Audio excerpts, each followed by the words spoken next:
ನೋಡಿ ಅಮ್ಮ, as A doctor ಹೇಳ್ತಾ ಇದ್ದೀನಿ, ನೀವು ಇಂಥ ವಿಷಯಕ್ಕೆಲ್ಲ ಖಂಡಿತ ಒಪ್ಕೋಬೇಕಾಗುತ್ತೆ. ಬೇಕಾದ್ರೆ ನಿಮ್ಮ ಯಜಮಾನ್ ಬರೋ ತನಕ ಇಲ್ಲೇ ಇದ್ದು ನಾವು ಅವ್ರನ್ನ ಒಪ್ಪಿಸ್ತೀವಿ. ಬೇಡ, ನೀವು ಹೋಗಿ, ನಾನು ಬರ್ತೀನಿ. ತುಂಬಾ ಥ್ಯಾಂಕ್ಸ್ ಅಮ್ಮ, ನಾವಿನ್ ಬರ್ತೀವಿ. ನಮಸ್ಕಾರ. ಬರ್ತೀವಿ. ಸರಿ. ಅವ್ವ, ಯಾವುದೇ ಕಾರಣಕ್ಕೂ ಮನ್ಸು ಮಾತ್ರ ಬದಲಾಯಿಸ್ಕೋಬೇಡ್ರವ್ವ. ನಾವೇನಾದ್ರೂ ಚಿಕ್ಕದಣ್ಣಿನ ಬಲವಂತ ಕರ್ಕೊಂಡೋದ್ರೆ ಏನಾದ್ರೂ ಅನಾಹುತ ಮಾಡ್ಕೊಂಡು ಅವ್ರು ತನ್ನ ಪ್ರಾಣನೇ ಕಳ್ಕೊಂಡ್ಬಿಡ್ತಾರೆ ಕಣ್ರವ್ವ.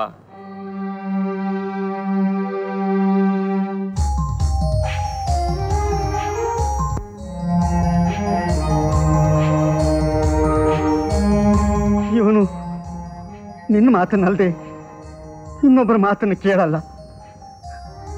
ಅವನಿಗಿರೋ ಕಾಯಿಲೆನ ವಾಸಿ ಮಾಡಿ ಅವನೊಬ್ಬನ ಮನುಷ್ಯನಾಗಿ ಮಾಡಬೇಕು.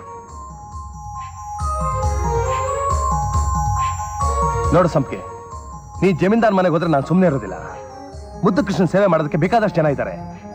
ನೀನೇ ಹೋಗ್ಬೇಕು ಅನ್ನೋದೇನಿಲ್ಲ.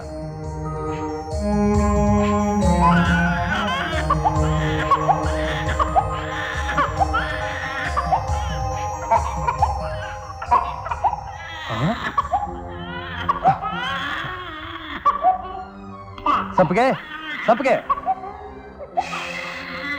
ಸ್ವಲ್ಪನೂ ಜವಾಬ್ದಾರಿನೇ ಇಲ್ವಲ್ಲ ಇವಳಿಗೆ. ಸಂಪಿಗೆ, ಸಂಪಿಗೆ, ಸಂಪಿಗೆ.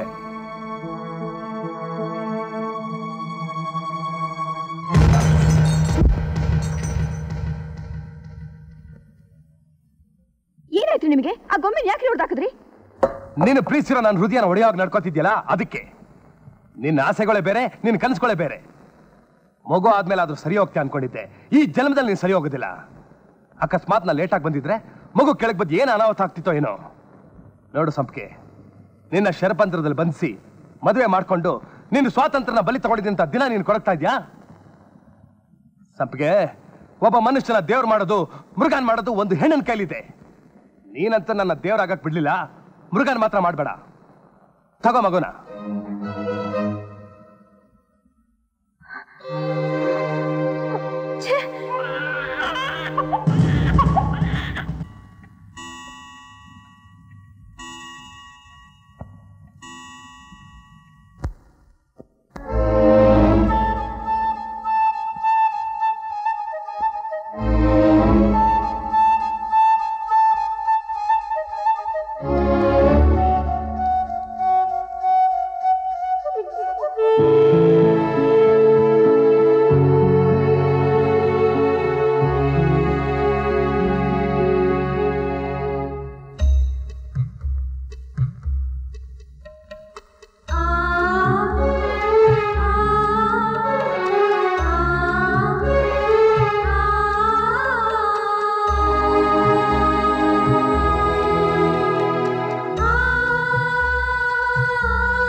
ಸಂಪಿಗೆ, ಸಂಪಿಗೆ, ಮಗು ಅಳ್ತಾ ಇದೆ. ಇವಳೆಲ್ಲಪ್ಪ ಓದ್ಲು?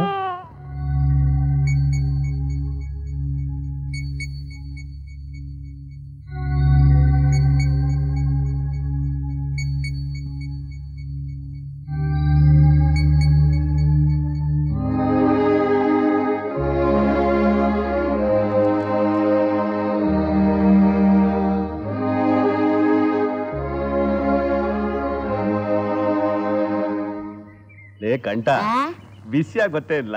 24 ಗಂಟೆ ಎಲೆಗೆ ಸುಣ್ಣ ಹಾಕಿ ಅರ್ತ್ ಕೊಡ್ತೀವನೇ. ನಿಮ್ ಮರ್ಕಲ್ ಬುದ್ಧಿ ನನಗ್ ಗೊತ್ತಿಲ್ವಾ? ಅಲ್ಕ ನನ್ನ ಮಗನೇ, ಅದಲ್ಲ ಕಡ್ಲ ನಾನು ಹೇಳಿದ್ದು. ಸಂಪಿಗೆ ಜಮೀನ್ದಾರ್ ಮಗನ್ ಜೊತೆ ಓಡೋದ್ಲಂತೆ. ಮತ್ತೆ ಡಾಕ್ಟರ್ ನೋಡಕ್ ಹೋಗೋರ ಅಂತ ಹೇಳಿದ್ರಲ್ಲ? ಡಾಕ್ಟರ್ ನೋಡಕ್ ಬೆಳಿಗ್ಗೆ ಹೋದ್ರೆ ಸಂಜೆಗೆಲ್ಲ ವಾಪಸ್ ಬಂದ್ಬಿಡ್ಬೇಕು. ಒಂದ್ ರಾತ್ರಿ ಆದ್ರೂ ಬರ್ಲಿಲ್ಲ ಅಂದ್ಮೇಲೆ ಏನೋ ವಿಷಯ ಇರ್ಬೇಕಲ್ಲ. ಹೌದೌದು. ಅದಕ್ಕೆ ಕಂಡ್ಲಾ ಈ ಕರ್ಮನೆಲ್ಲ ನೋಡ್ಲಾರ ಸಂಕಟಕ್ಕೆ ಜಮೀನ್ದಾರು ಗೊಟಕ್ಕಂದಿದ್ದು, ಮುದ್ದು ಕೃಷ್ಣನೆಟ್ಟಿ ಓಡೋಗಿದ್ದು. ಅವನು ಬರೀ ಪೆದ್ದ, ಯಾವ್ದಕ್ಕೂ ಪ್ರಯತ್ನಕ್ಕೆ ಬರ್ದವನು ಅಂತ ಹೇಳ್ತಿದ್ರಲ್ಲ ದಣೆ. ಅವನ್ ದಡ್ಡ ಆದ್ರು ಅವನ್ ಚಟಕ್ ದಡ್ತಾನಿಲ್ಲ. ಹಂಗಾದ್ರೆ ಈ ವಿಷಯನೆಲ್ಲ ಊರವ್ರಿಗೆಲ್ಲ ಹಚ್ಚಿ ಸುಟ್ಟು ಬಂದ್ಬಿಡ್ಲ.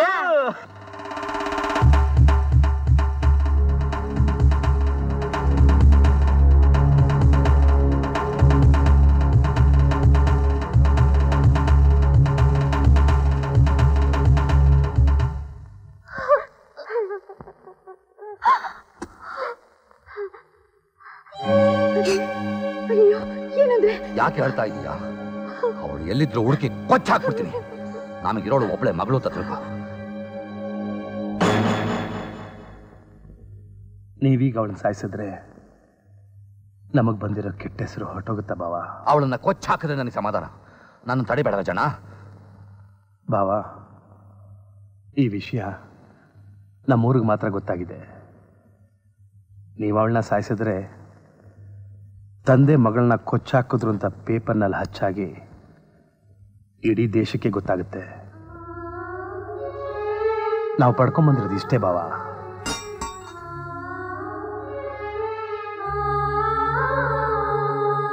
ನಾನೇನು ಬರ್ತೀನಿ. ರಾಜಣ್ಣ, ಮಗುನ್ ಕರ್ಕೊಂಡು ಬಂದು ಇಲ್ಲೇ ಬಿಟ್ಬಿಡು. ಇನ್ಮೇಲೆ ಮಗುನ್ ನಾವು ನೋಡ್ಕೋತೀವಿ. ಬೇಡಕ್ಕ, ಸಂಪಿಗೆ ಇದ್ದಾಗಲೂ ನಾನೇ ನೋಡ್ಕೋತಿದ್ದೆ.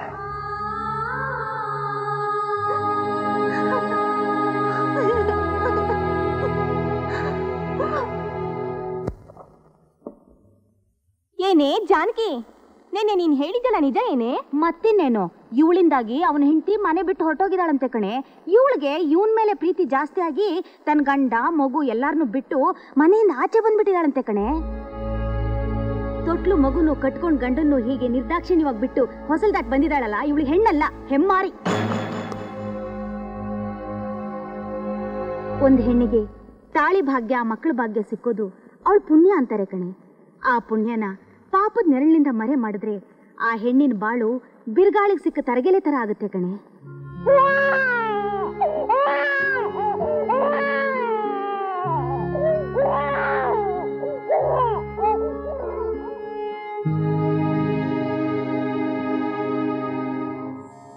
ಮಾಂಗಲ್ಯಂ ತಂತು ನಾನೇನ ಮಮ ಜೀವನ ಹೇತುನಾ ಕಂಠೆ ಭದ್ರಾಣಿ ಸುಭಗೆ ತ್ವಂ ಜೀವ ಶರದತ್ಸತಂ.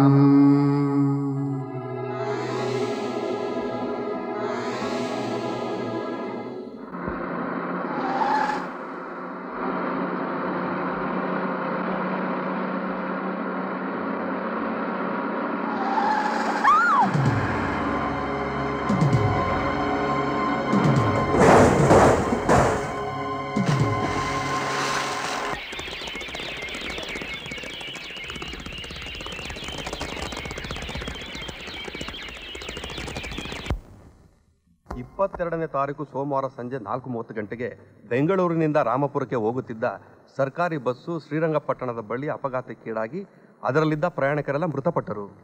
ಅಯ್ಯೋ ಶಿವೇ, ಅದರಲ್ಲೆಲ್ಲೋ ನಮ್ಮ ಸಂಪಿಗೆಯನ್ನು ಹಚ್ಚಿದ್ದು. ಏನಾಯ್ತು ಕಾಣಲಿಲ್ವಲ್ಲಪ್ಪ. ಯಾವುದಕ್ಕೂ ಮೊದಲೋಗಿ ಊರಿನಲ್ಲಿ ವಿಚಾರಿಸ್ಬೇಕು.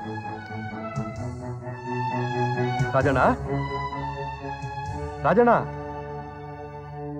ಸಂಪಿಗೆ ಅವರು ಮನೆಗೆ ಬಂದ್ರ? ಇನ್ನೂ ಬರಲಿಲ್ಲ. ಇನ್ನೂ ಬರ್ಲಿಲ್ವಾ?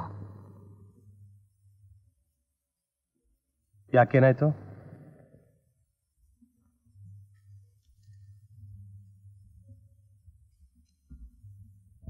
ಏನಿದು?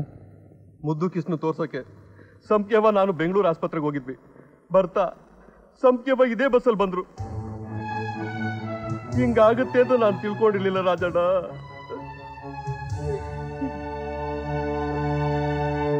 ಹೆಣಗಳನ್ನ 2-3 ದಿನ ಇಟ್ಕೊಂಡು ಕಾದ್ವಿ. ನೀರಿನಲ್ಲಿ ಬಿದ್ದು ಸತ್ತೋಗಿದ್ರಿಂದ ಹೆಣಗಳು ಕೊಳೆತು ವಾಸನೆ ಬರ್ತಾ ಇತ್ತು. ಅದಕ್ಕೋಸ್ಕರ ಸಾಮೂಹಿಕವಾಗಿ ದಹನ ಮಾಡಿಬಿಟ್ವಿ. ಅಸ್ಥಿನ ಸತ್ತೋದವ್ರ ಥಿಂಗ್ಸ್ಗಳನ್ನೆಲ್ಲ DC ಆಫೀಸಲ್ಲಿ ಇಟ್ಟಿದ್ದೀವಿ. ನೀವು ಹೋಗಿ ನಿಮ್ಮ ಐಡೆಂಟಿಫಿಕೇಶನ್ ತೋರಿಸಿ ಅವುಗಳನ್ನ ಪಡಿಬೋದು. ನಮ್ಮ ಸಂಪಿಗೆ ಹಾಗೆ ಬದುಕಬೇಕು, ಹೀಗೆ ಬದುಕಬೇಕು ಅಂತ ಏನೇನೋ ಆಸೆ ಇಟ್ಕೊಂಡಿದ್ಲು. ಆಸೆಗಳೇ ಅವಳ ಭಾಗಕ್ಕೆ ಮೃತ್ಯುವಾಗಿ ಬಂದ್ಬಿಡ್ತು. ಕಡೆಗೆ ಅವಳ ಮುಖ ನೋಡೋ ಭಾಗ್ಯ ಕೂಡ ನಮ್ಗಿಲ್ದೆ ಹೋಯ್ತು. ಸಮಾಧಾನ ಮಾಡ್ಕೋ ಅಕ್ಕ. ಹಣೆ ಬರಹನ ಅಳಿಸೋದಕ್ಕೆ ಅದನ್ನು ಬರೆದವನ ಕೆಲೆ ಸಾಧ್ಯ ಇಲ್ಲ. ಆಗೋಗಿದ್ದನ್ನೆಲ್ಲ ಒಂದು ಕೆಟ್ಟ ಕನಸು ಅಂತ ತಿಳ್ಕೊಂಡು ಮುಂದೆ ಮಾಡಬೇಕಾಗಿದ್ದನ್ನು ಯೋಚನೆ ಮಾಡೋಣ.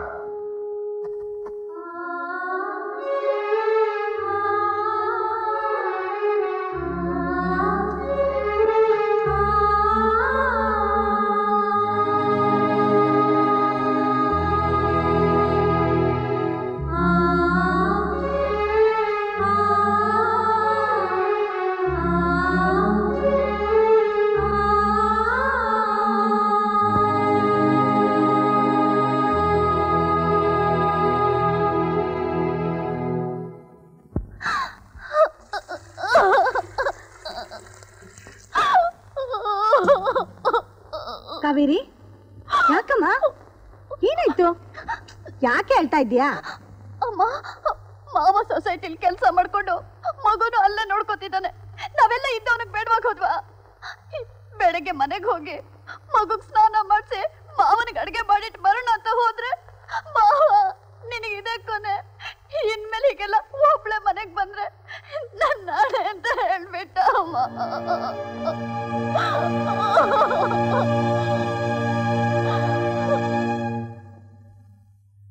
ಅಲ್ಲ ಕಣೋ, ನಿನ್ ಪಾಲಿಗೆ ನಾವೆಲ್ಲ ಸತ್ತೋಗಿದ್ದೀವಾ? ಸಂಪಿಗೆ ಸತ್ತಾಕ್ಷಣ ನಮ್ ಸಂಬಂಧ ಕಡ್ದೋಯ್ತು ಅಂತ ತಿಳ್ಕೊಂಡಿದ್ಯಾ? ಯಾಕಕ್ಕ ಈಗೆಲ್ಲ ಮಾತಾಡ್ತಿದ್ಯಾ? ಈಗೇನಾಯ್ತು ಅಂತ? ಆಗೋದೇನೋ ಬಂತು. ಊರವರೆಲ್ಲ ಏನೇನ್ ಮಾತಾಡ್ಕೋತಾ ಇದ್ದಾರೆ ಗೊತ್ತಾ? ಅಕ್ಕ ಭಾವ ಇದ್ದು ಈ ಮಗುಗೆ ಯಾರು ಗತಿ ಇಲ್ಲ ಅಂತ ಅವ್ರಿಷ್ಟಕ್ಕೆ ಆಡ್ಕೋತಾ ಇದ್ದಾರೆ.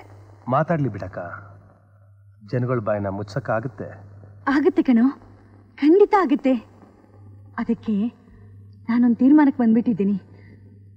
ನನ್ನ ಮೊಮ್ಮಗಳಿಗೋಸ್ಕರನಾದ್ರೂ ನೀನ್ ಕಾವೇರಿನ ಎರಡನೇ ಮದುವೆ ಮಾಡ್ಕೊಳ್ಳೇಬೇಕು.